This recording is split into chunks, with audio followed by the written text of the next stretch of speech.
Hello and welcome my YouTube channel University Learning.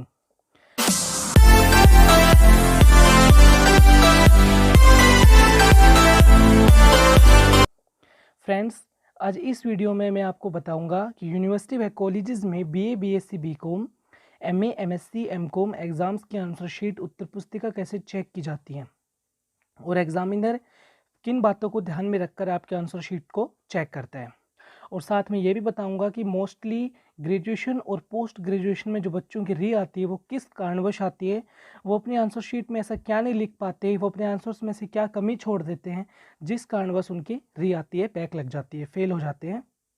लेकिन इससे पहले अगर आप मेरे चैनल पर नए हैं तो प्लीज़ मेरे चैनल को सब्सक्राइब करें और अगर ये वीडियो अच्छी लगे तो प्लीज़ इसे लाइक करें। Friends, first of all 12th के बाद जितनी भी पढ़ाई होती है, चाहे वो ग्रेजुएशन की हो या पोस्ट ग्रेजुएशन की हो, वो सब हायर स्टडीज़ के अंदर काउंट होती हैं। और हायर स्टडीज़ के अंदर आने के बाद आपका जो पेपर का जो लेवल होता है वो भी बदल जाता है। पेपर का जो लेवल होता है लिखने का वो डिफरेंट हो जाता है। जो आपने 10th और 12th में एग्ज़ाम दिए थे बोर्ड एग्ज़ाम, और जो यूनिवर्सिटी एग्ज़ाम देते हो उनमें और बोर्ड एग्ज़ाम्स में दिन रात का अंतर है। क्योंकि यूनिवर्सिटीज़ एग्ज़ाम्स के अंदर आपको खुल के लिखना होता है, ज़्यादा लिखना होता है, डबल लिखना होता है, ग्रेजुएट लेवल का लिखना होता है। लेकिन 10th और 12th में अगर आप थोड़ा भी लिख देते हो तो भी काम चल जाता है, 2-3 लाइन या पैराग्राफ टाइप उसमें भी आंसर देते हो तो काम चल जाता है।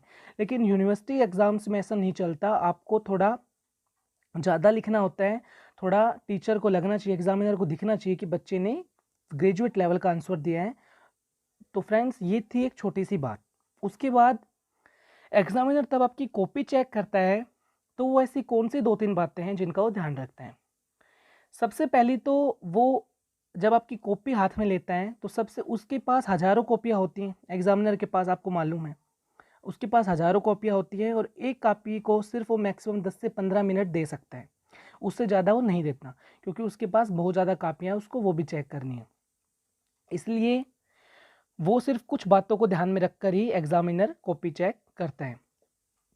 सबसे पहले तो वो आपके कॉपी हाथ में लेने के बाद वो ये देखता है कि बच्चे ने सारे क्वेश्चंस अटैम्प्ट किए हैं नहीं, मतलब सारे क्वेश्चंस के आंसर दिए हैं नहीं।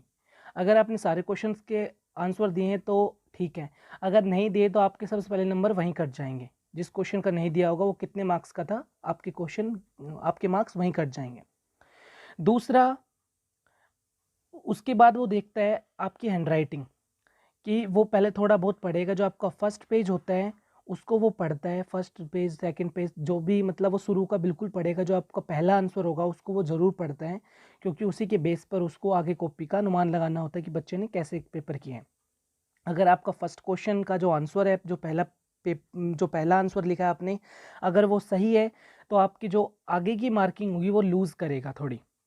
इसलिए आप हरदम जब भी लिखो तो पहला क्वेश्चन अपने पेपर में, पहला आंसर जो लिखते हो फर्स्ट पेज पर, वो बिल्कुल सही लिखो, बिल्कुल सटीक लिखो, बिल्कुल राइट लिखो, उसमें कोई दिक्कत नहीं होनी चाहिए, कोई मिस्टेक नहीं होनी चाहिए।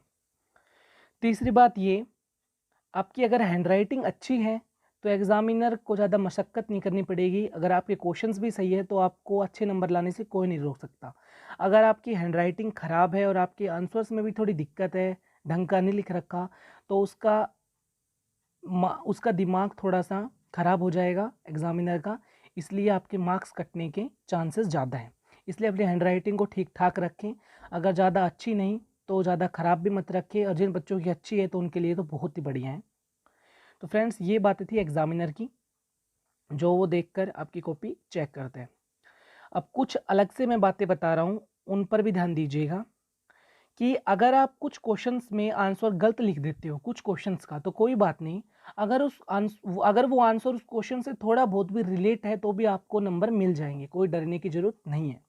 लेकिन आप कोई भी क्वेश्चन मत छोड़िए, सारे क्वेश्चन करें, सारे क्वेश्चंस के आंसर लिखें, क्योंकि अटेम्प्टिंग के भी मार्क्स होते हैं, इसलिए आप सारे क्वेश्चन करें। फ्रेंड्स, जिन बच्चों की री आती है मोस्टली उनका सिर्फ एक ही कारण होता है कि वो पेपर पूरा नहीं कर पाते, और ना उनको पेपर करने का पता होता है कि how to attempt university exam.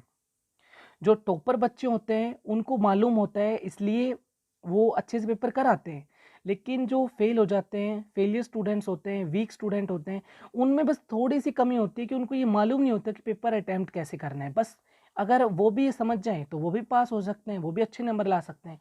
बस ये थोड़ा बहुत ही डिफरेंस होता है टॉपर में और वीक स्टूडेंट में, फेल स्टूडेंट में।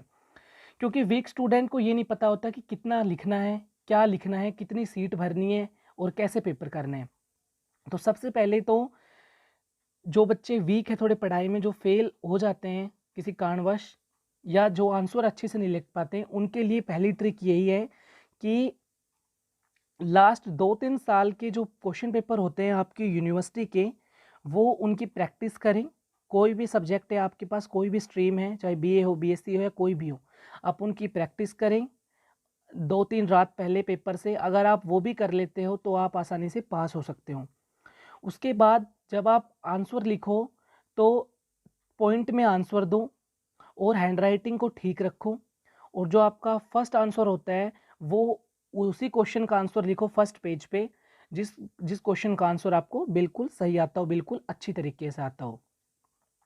हैंडराइटिंग को अच्छा रखें, और जब आप पेपर करते हो तो जो आपके आंसर शीट आती है उसमें एक साइड लाइन होती है और दूसरी साइड लाइन नहीं होती।